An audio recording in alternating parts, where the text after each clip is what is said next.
After the March of 2022, video games went into hibernation until the end of the year, a much-deserved rest to be fair after assaulting us in the last few months. And although it's largely believed by archaeologists that only 3 games released between April and September, and all 3 of those were different versions of Skyrim, there was actually one other game that I remember popping up in that time frame: Cow the Kangaroo. Now, most of you are probably thinking, just like I was last year, who in the what now? And maybe if you're old enough to be uncovered by archaeologists yourself, you're thinking, oh, Cow the Kangaroo, I love that guy, Cow is my childhood. First of all, I know you're lying, okay? You saw Cow the Kangaroo for rental once at a Blockbuster out of the corner of your eye and never picked it up. Stop trying to be different. And second, I'd like to remind everyone that by the time I was playing games, the great platform mascot war was largely over. To put it in context, I have never lived in a world where the PS2 didn't exist. When Uncharted 1 came out, I was 7. I've only really been a witness to the victors of this whole era of gaming, and don't remember any of the ones that crashed and burned. So seeing Cow the Kangaroo make its return after I never knew it had ever existed was kind of weird, although after seeing what this reboot had to offer, one thing became pretty clear. After the release of Crash Bandicoot 4, the team behind Cow got together in a room, looked at Crash 4 and said, hey,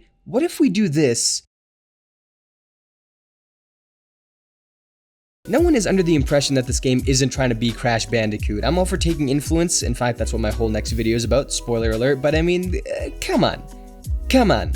Look at the cover art, okay? Let's not kid ourselves here. Influence is putting it really lightly. I never really looked much deeper into this franchise until recently though, when I caught wind of another platformer that got a bit of a recent revival, Ty the Tasmanian Tiger. Seeing this pop up on my screen really opened my eyes to a blind spot in my video game history, of which sure, I have a lot, but it's not every day you realize what they are. All of a sudden, I'm like, how many of these little bastards have I missed? I know all the classic mascots: Sonic, Mario, Crash, Ratchet, Spyro, Banjo, Donkey Kong, Echo, Earthworm Jim, the works. I even know the ones that are so bad they became memes, like Bubsy and Gex, but I need to reiterate that I grew up in an age where console mascots were white guy with gun, white guy with gun, white guy with gun, white cowboy with gun, guy in armor, white guy with gun and baby, white guy with gun and motorcycle that everyone definitely hated because he was white, brown guy who turned into white guy, white girl, and there were even a few white guys in there. Mascots not named Mario or Sonic feel like semi-preserved relics of a distant age, or cameo appearances to me. The best most can do is come through with remakes of their classic games, so once it was made clear how blissfully unaware I was of those that eroded over time, I made it my mission to learn about as many failed platform mascots as possible, and it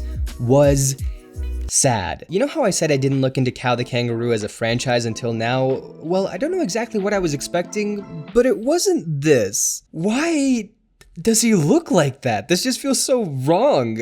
An open letter to 90s game developers. I know you'll never read this, partially because you're so busy and partially because of the rules of time, but please, if you somehow get this, stop making characters that are more complicated looking than a Dorito. Look, Crash Bandicoot was one of the more complex looking mascots from back in the day, at least as far as 3D ones go, and in all fairness, Naughty Dog did make him look like a bit of a serial killer, but at least his basic shape was designed to be triangular and angled. He's a solid design with crazy murder eyes, and it's not just that they lucked out with how bandicoots look like. As a matter of fact, this isn't how a bandicoot looks like at all. They look like this. If anything, you could best compare them to tiny kangaroos. They got creative with their depiction to make it work with a low poly count, but then somebody else makes a full-size kangaroo and he looks like he shouldn't be allowed within 100 feet of a school zone. Cow's actual gameplay was pretty derivative of other platformers at the time like Crash and Spyro, as was Ty the Tasmanian Tiger, which came out a few years later, but while Ty actually had a more consistent, less crack-induced visual style and actually seemed to hold its own pretty well with solid levels and dual boomerang weapons, Cow looks like it might serve better as a torture device. You move around with the haste of a 90-year-old man who is actively having a heart attack, and every time you jump, it makes the exact same sound.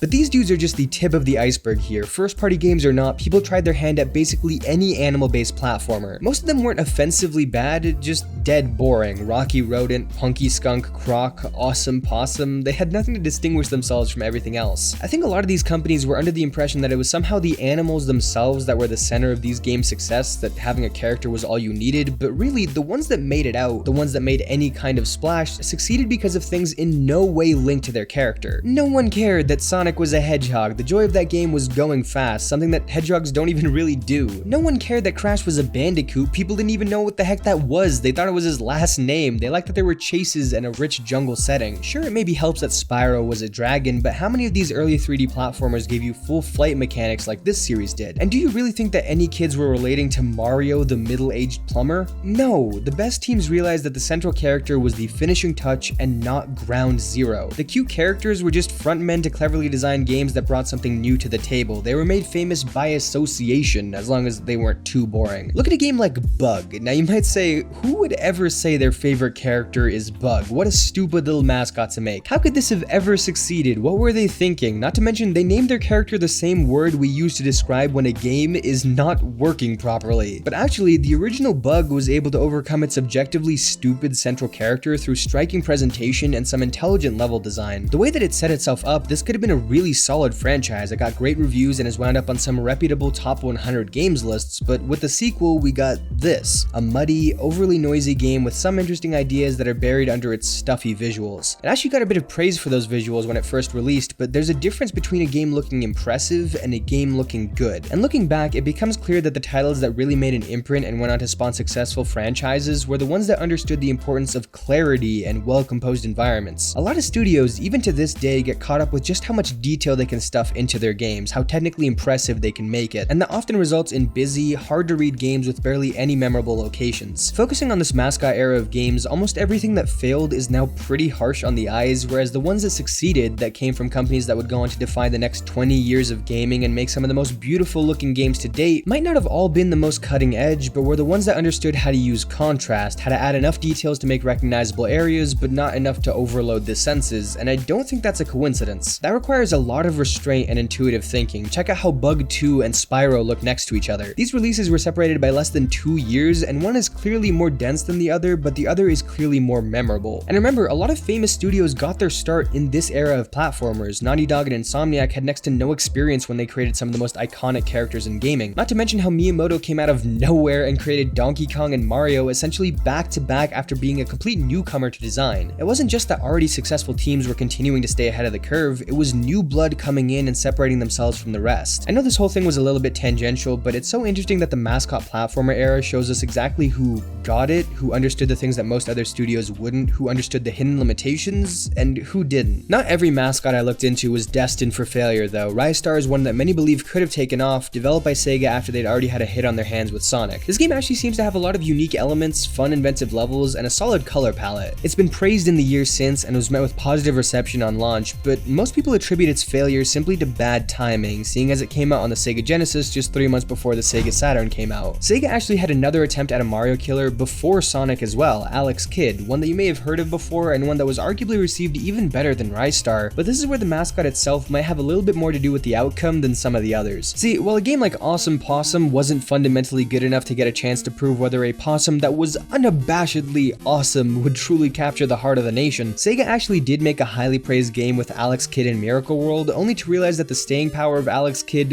wasn't what they envisioned, and if you really think about it, of course it wasn't. Your mascot is a literal child. What kind of kid is gonna come home from school after a long and stressful day of adding a couple of numbers together and say, God, I hate school, I wish I was someone else, take me far away from this place, and then says, I know how I can escape, I can play as the world famous mascot, Ordinary Kid Guy. You'd think this was the only time anyone thought that having a child as a mascot would be a good idea, but apparently news of video game platformers did not make its way to the world of sports. I'd like to introduce you to King Cake Baby, one of the mascots of the New Orleans Pelicans, and if you're saying, there's nothing on screen right now, where is he? I just wanted to appropriately prepare you before you see King Cake Baby, because if you're expecting a cute oversized baby to show up, you are sorely mistaken. This is King Cake Baby. He walks around the Smoothie King Center looking for his next victim, preying on other babies to maintain its youth while its old sagging eyes revealed the truth behind his horrific scheme. In the same year that King Cake Baby debuted, the Pelicans' other mascot, Pierre, was met with a redesign that was the result of, quote, reconstructive beak surgery. And that's cool, NBA, if you want to spin that story, but we all know the original Pierre was eaten alive, guy inside and all, by this giant baby you let loose on your grounds. Anyways, there was no real shortage of mascots from the late 90s and early aughts. It all depends on how deep you want to go. Zool is a game that you could have fooled me into thinking was a prequel to Pop Tropica, sponsored by a lollipop company, which opens up a whole new can of worms in licensed mascot games like Chester Cheetah, Too Cool to Fool, or the Honey Nut Cheerios game that I actually played as a kid. Then there's the aggressively French Titus the Fox, the inexplicably glove-based character Glover, and proving you can make a mascot out of literally anything, Cool Spot, which is a red spot with the clear and unmistakable exaggerated swagger of a black teen. Honestly, the funniest thing about this is that the game actually looks good, it reviewed well, and just having the balls to name your game Cool Spot and have it be a banger is hilarious to me. It's even another licensed game. This is true. The spot is actually based on the red spot on the 7-Up logo and was developed by Virgin. Cool Spot lore is wild, dude. Hell, if you go deep enough, you can even find an unreleased game that featured Bill Clinton's cat as its main character, but the last batch of games that I think are really worth mentioning are all the edgy, cool mascots, the one kids really want, you know, like a pencil. I love how all of these companies definitely thought they were cracking some kind of code when they did this. I can almost see the smug look on their face when they tell all their coworkers how much they understand the kids of today. The thing is, if they were really trying to tap into the delinquent market, if they were trying to gun for little Kyle who's throwing back 18 monster energies and crushing them on his forehead at age 6, then they should have just made a game for adults. It's 1997, man. That kid wants to murder random citizens in GTA, rip out people's hearts in Mortal Kombat, and listen to Eminem talk about burying his ex-wife with his daughter. The absolute peak of the whole rebellious kids causing mass hysteria with their choice of entertainment era coincides almost exactly with when most of these mascots were being conceived. Half measures weren't really gonna take you anywhere. What kid is simultaneously too rebellious for Mario and not too rebellious for Booger Man? Or Mohawk and Headphone Jack? Let me say that again. Mohawk and Headphone Jack, as in this guy's companion, the Clank to his Ratchet, the Daxter to his Jack, the Kazooie to his Banjo, is Headphone Jack. Not even the headphones, for God's sake. His supporting character is the Headphone Jack. But my favorite is Wild Woody, because not only did someone somehow think a pencil would be a good main character, not only does that pencil look like he's wanted in 18 states, and not only do the cutscenes look like the season finale of Bowling Alley animations, but most of the gameplay loop is using your eraser butt to progress and listening to music that can only be described as belonging to the singer is actively being beaten to within an inch of his life genre.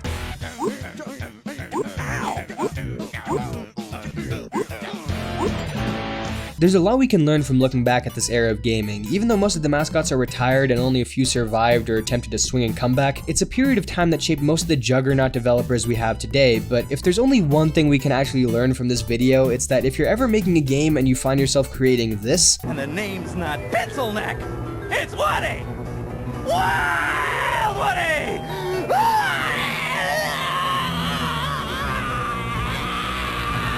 turn back, you've gone too far.